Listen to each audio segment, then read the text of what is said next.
6th December அன்னைக்கு 2025 எங்கள் பிளான்டேஷன்ஸ்லேருந்து coffee plantations especially எங்கள் தோட்டத்தில் வந்து காஃபி பிளான்டேஷன்ஸ்லேருந்து எடுக்கிறோம் லீவ்ஸு இந்த மாதிரி உங்களுக்கு வந்து காஃபி ஸ்டார்ட் ஆகும் எல்லோவிஷாக மாறும், அதுக்கப்புறம் ரெட்டாக மாறின பிறகு you can plug it out. அதை நம்ம ட்ரை பண்ணி we can make it is a coffee powder. Okay, so this is what about the fruit.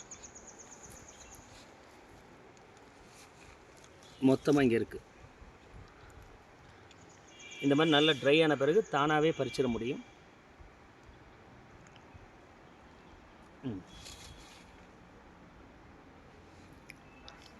Okay, இங்கே பாரு கொத்து கொத்தாக இருக்குது.